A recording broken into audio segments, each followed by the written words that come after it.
Man, what's happening? It's another edition of the Sauce. DJ Sturgis here, kicking it with one of my favorite rappers out of H-Town, Sugar Daddy Slim, Boss Uh, Hog, Slim Thug. What's good with you, brother? I'm good, man. You know what I'm saying? I can't complain. That's what it is. We out here. Yeah, man. Now, first, prayers up to you and your city and state. You know what I'm saying? The winter storm went down last week. What's been going on, like, since you've been back in town?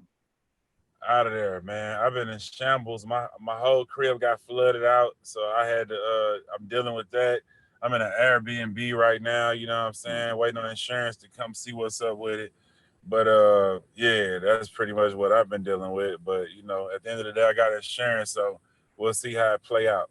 Yeah, I feel you. I feel you. And like one thing about it, like you always like motivate everybody, but you know what I'm saying, with showing your house and your cars. Like, how was the cars though? Cars, a couple of cars look like pools too, man. So I'm working on all that. It's like it's a tragic out here. Mhm. You never would have thought that you would have to worry about. Yeah, now I done been through so many floods, and my house never got flooded.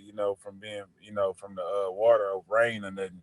So for these pipes to burst during the winter, it was real surprising, and it caught me off guard. But at the end of the day, like I say, I got insurance. That's what I pay for it for. So it's gonna have to be better now. We're gonna have to either give me a new house or remake this one better. So I ain't tripping. Yeah, I feel that. And like when you was in Miami during the storm, I remember you was on live and you was discussing everything that was going on, but you had such an optimistic point of view, and you was saying, you know what, if I lose everything, I just lose it. It's just time for me to move Right. on. It's time for something new. You can't get stuck with nothing, especially no material stuff, because at the end of the day, it's always gonna be something new come out. You know what I'm saying? So either you're gonna get comfortable where you at and stay there and just settle at that point, or you're gonna keep it moving. So I look at this as something that's telling me I need to keep it moving and bounce up higher. So I'm gonna take advantage of this and and just do it. So that's what it is. That's what's happening. Speaking of new, you got the new single out, Black Queen. Hey, Black Queen. Yeah. That's a record out for the new SDS vibes. I'm dropping, Mm. Sugar Daddy Slim vibes, which is a project of, songs I dedicated to the ladies in a player way. You know what I'm saying? So that's the first song out for that project, man. It's out now, and really on there is just me describing who my dream woman would be. You know what I'm saying? Who my dream Black Queen would be. It's been getting a lot of good responses, so it's been good. I can't complain. I feel that. So, like one of the first things I noticed when I played the record was the sample on there. Right. Yeah, yeah, Right. yeah, man. You had the Prince on there, man. Like a lot of people Exactly. wasn't expecting that one. The GOAT Prince. Yeah, me neither, actually. I got the beat like that. My favorite producer, Mr. Lee, I've been working with him from day one. He did Yeah, like Three Kings and a lot yeah. of other records I put out. So man, he just sent me that record in the fourth, round of working on the project, and he sent me like three records, and all three of them was just like smashes to me. And really just, gave me that sample soulful Mhm. Texas, where I can, be thug on there, and it just felt like something from back in the day. You know what I'm saying? That's what I like, to stay in the sample soulful vibe. Especially now that I'm older, I want to make my music sound more grown. So you know what I'm saying? I try to like stay in that lane. I feel you. So, was it hard to clear that sample though? We ain't talked about that yet.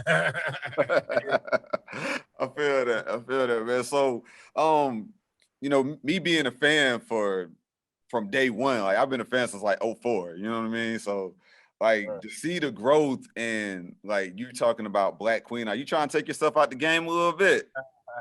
I mean, really, I'm just being a 40-year-old rapper, man, and that's what be on 40-year-olds' mind. You know what I'm saying? Having a Black Queen, the legacy more than just how many bad ones you can smash. You think about, man, what am I doing all this hustling for? Mhm. Who I'm gonna leave all this to?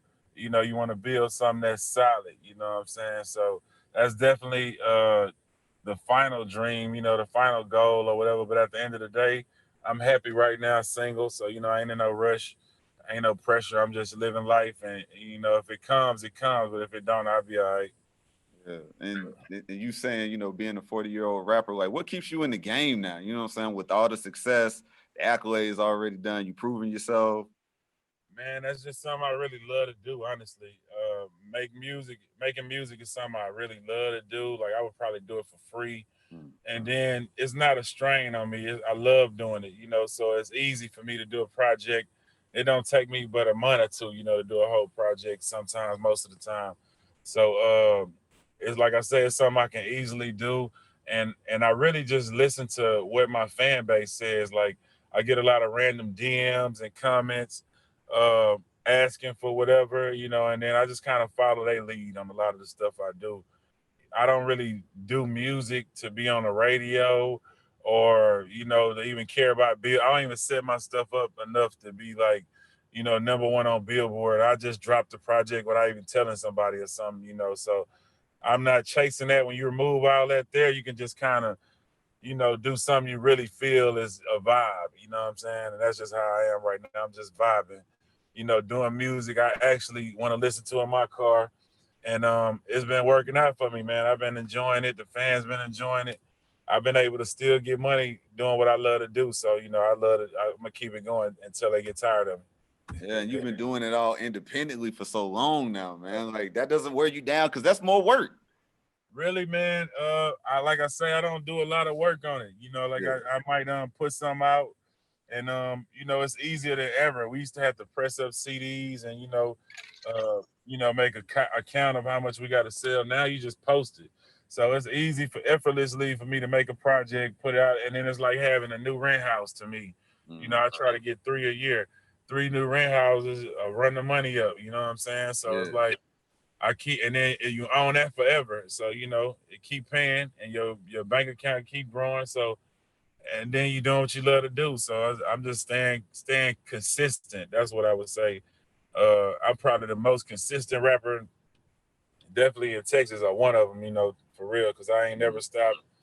Putting music out, and I think that's the key to longevity is just putting music out, not focusing on what the numbers is, and just doing what you actually love to do and making music you actually love to make. You know what I'm saying? That's, oh man, I need a single, I need to do this here, and to try to make this here is just about, nah, I'm gonna go in here and vibe and make something solid that people can listen to from front to back, and make them come back again. And it's been working, like I say, 20 years, so I can't complain. Boss life. Boss life. I was like, Yeah, man. I feel that, man. And it's yeah, like with everything that's been going on in this game, like a lot of people really do chase it, but like it's hard for a lot of rappers and a lot of artists to get where you are, you know what I'm saying? To the point to where they can just sit back and be like, I can just do me all the way around, you know what I'm saying? right. It's because a lot of artists, man, the game is set against us on the cool as black people, not even just black people, whoever from the bottom. They offer you this big money to give away your ownership, early. And you from the hood, you never seen a check for writing some on a paper. It's hard to not take that 100,000, 200,000 you never seen. You know what I'm Mhm. saying? And a lot of that time it'd be a bad deal, especially if you ain't already, self-made and know your self-value. And a lot of those deals be horrible deals on the cool, and it'll take you decades to get your stuff back, if ever. While these companies, they get paid and own it forever and get a monthly check, and then it becomes a race. When you got a record deal, to keep your record deal, you have to have a hot song. So now you chasing hot singles, and you want to sound like what's new and what to fit in on the radio and what a DJ will play now. It's a whole lot of that, kind of like take away the actual good substance, I feel like, you know what I'm saying, of making music. So when you do it independent and you ain't chasing none of that, and you got a direct connection with your fans, it's the biggest blessing ever, because you don't have to, be a hype beast. You can, be yourself and do whatever you feel is cool, and and let the people vibe with whatever you really on right at that point. So, like I say, however I feel like I'm Sugar Daddy Slim. One day I'm gonna drop a Sugar Daddy Slim project and put on a collar shirt and a button up. I want to be the king of the North. I want to be Slim Thug.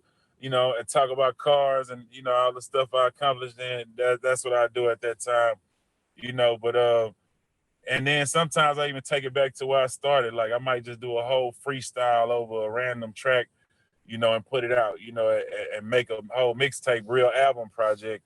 You just get so many options when you ain't really chasing, that. And then a lot of the times, that's when you do end up the most successful. You find that song that you really, that you're gonna be able to do on your show CD, 10 years from now. That's when you find that type of music when you're in that type of mind frame. And you mentioned freestyles. I got to go sidebar real quick. My favorite Slim Thug freestyle is Drophead Freestyle 2. And I Right. think you was in a car recording that when you did it Exactly. because it don't sound studio quality. But when I tell Exactly. you, I know that freestyle word for word. And I will run Exactly. that shit back day in and day out, bro. That's crazy. That's exactly what it was. That's exactly how it worked. Leah sent me a batch of beats. Young Sam will send me a batch of beats. I ride around in my car, and how I initially find the initial subject is I play the beat without even hearing it. I play the beat and just voice record. Just freestyle to it. Try to do the whole beat, and when I do that, I usually be able to find some either a flow or a subject. You know what I'm saying through that. So that's how I usually work. Some and then like drop head freestyle. Some of them I do, and I just say, you know what, I'm gonna just keep it like that, just Yeah, to give it that old Texas culture. You know what I'm saying? Like exactly. so, because people don't get that no more. You don't get that no more. So that's what I try to do. Create vibes that's like not around so much. You know what I'm saying? Yeah, definitely, man. I always felt that because like speaking of vibes, uh when Already Platinum dropped, I'm probably 16, 17 years old, but I'm listening to the album and I was on my way to get my hair braided. Right. And like just the whole project, which is like had me feeling real player. So I pull up, get my hair braided. This girl fine as a motherfucker, man. I was sitting there like, man, you know what, man? This is some real life bullshit. Just like Slim was just saying that this shit, goddamn. You know what I'm saying? Diamonds pressing up against the wood grain. Right. I was like, nigga, this the shit right here. All that, man. That's love, man. Yeah. Already platinum was another experience for me. Like, before that, if you weren't listening to chopped and screw music, you might have Mm-hmm. heard one or two songs from Slim Thug. But majority of my music before that was all underground. So you had to like be into that to hear Yeah. that. But at the same time, I feel like a lot of those underground songs was like some of my best work. It was the young, very ambitious, broke, you know what I'm saying? Me, trying to take over the city for real. Like, so a lot of those flows are still classics. I could do like I perform them at shows still. But Mm-hmm. already platinum was a new thing for me. I got with Pharrell. Now I'm on a Yeah. major label. Now I get to experience how they do it. We in big studios. Snoop next door, Justin Timberlake, Keisha Cole, everybody up in here working. I'm in here with Pharrell. He got Mariah in the studio. Like it was a whole nother world. And not only that, just traveling, going to Japan with Pharrell, and Ego, and they showing me how I go out there. Like the inspiration that came from already platinum, being around Skateboard P and all those different people, it's still in me to this day. When I Yeah. make music, when I build cars, when I do whatever. Like he showed me so much, you know what I'm saying, and gave me so much game just in that short time of dealing with him. So I definitely feel like that was the best process I ever did making music, and I think that's like my best album, my favorite album, to make. My favorite album, period, I would say Boss of Our Bosses, just Mm-hmm. because I was able to do work with like the Pimp C's and what I'm saying, all my peers, and it was just a lot of songs on there that of people I grew up listening to, and and my real peers from the city. And it was probably my most successful album on the Cool Boss of Our Bosses. So it kind of tell you something else. Like I love working with Pharrell, and it was amazing. But at the same time, I think people really wanted me to go back to the root. They wanted me to go back to the initial, Slim Yeah. Thug. You know what I'm saying? Yeah. Yeah. I feel you.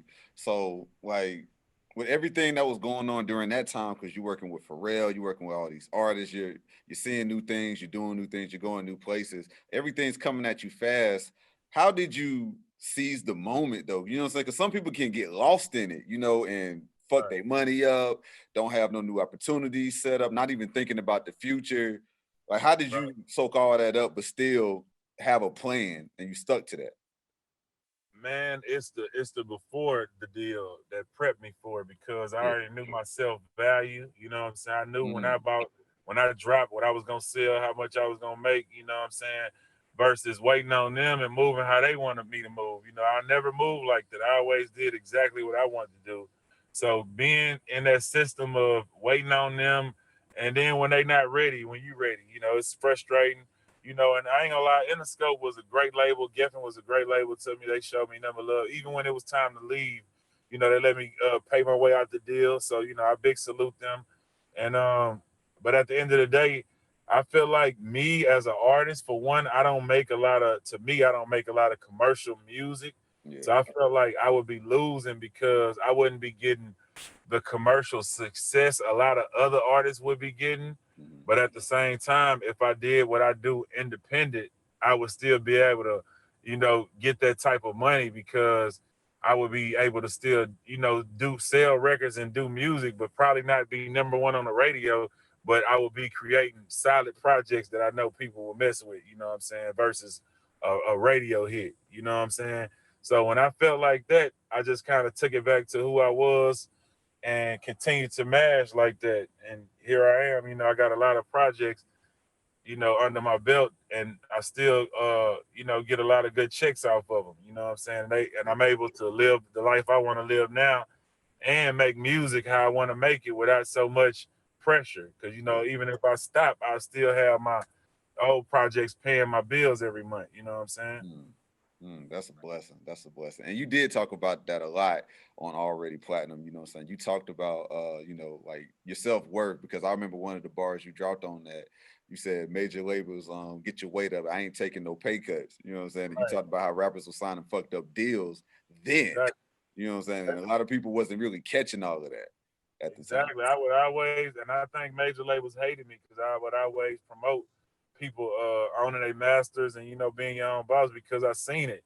And Yeah. then you know after I had success on the underground level, I would go fly out to New York and they would offer me 250,000 for 3 albums, and I'm like, man, we getting that off of mixtapes in the city Mm. right now.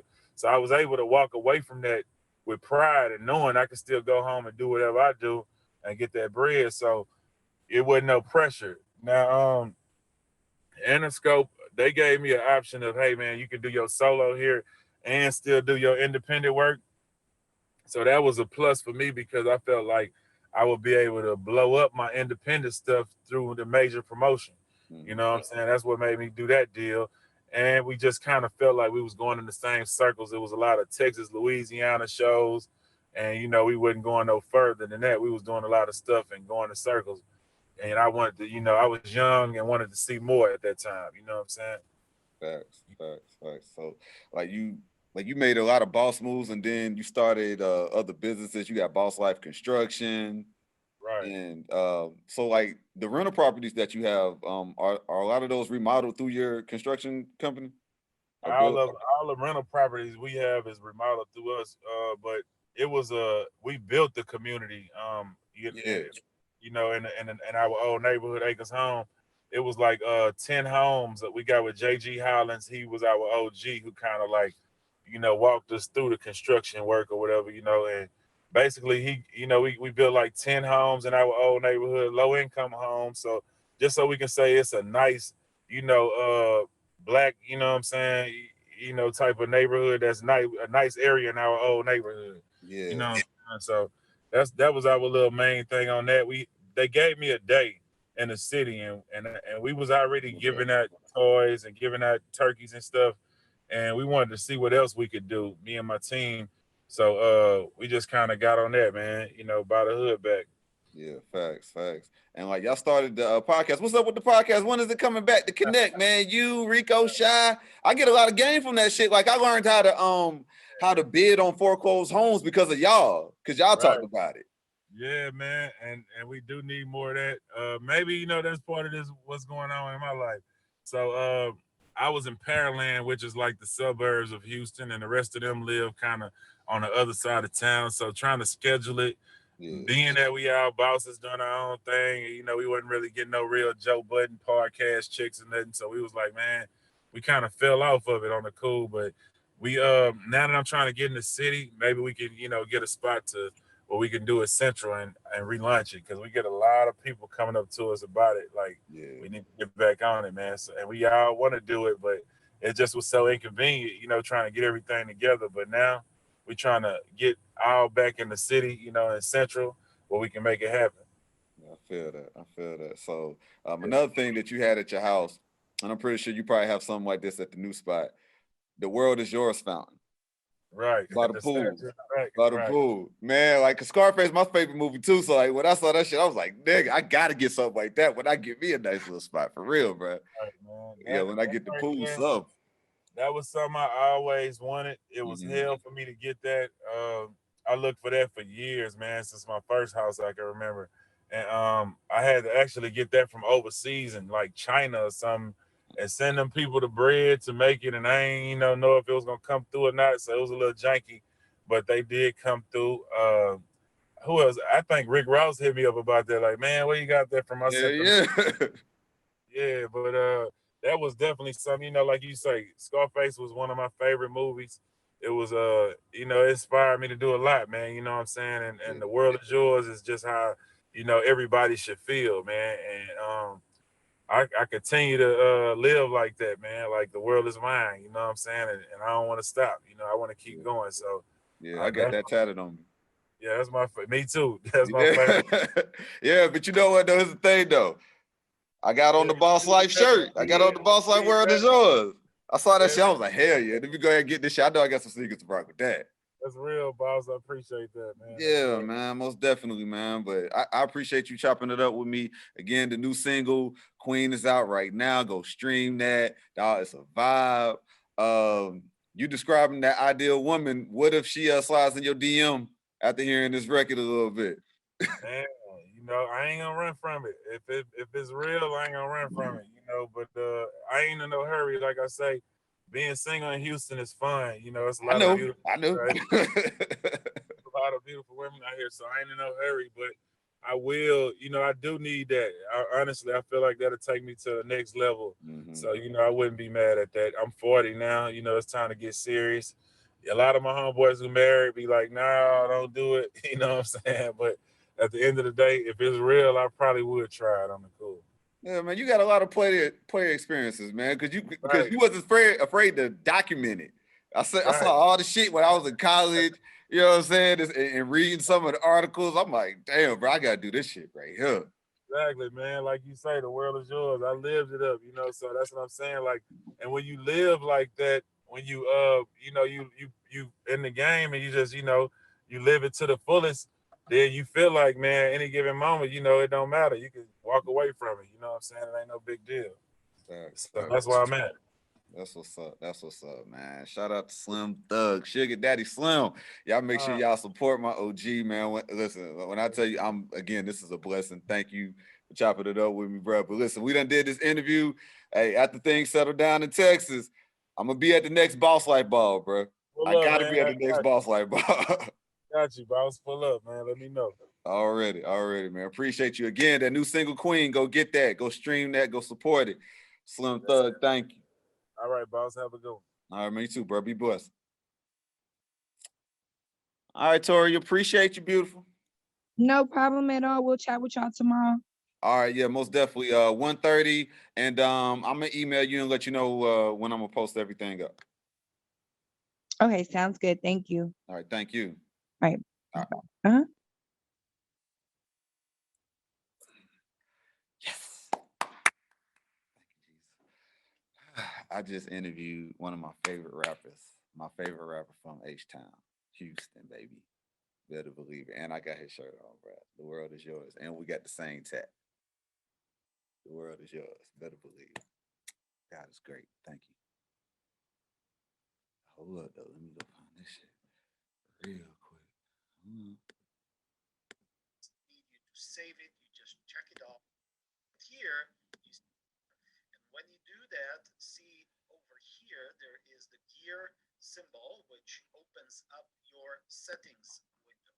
your settings window, you're going to go to the recording tab. And then right here, you see that passkey, add a timestamp to the recording, you check it off, and this does not actually need you to save it. You just check it off and it's not going to show up.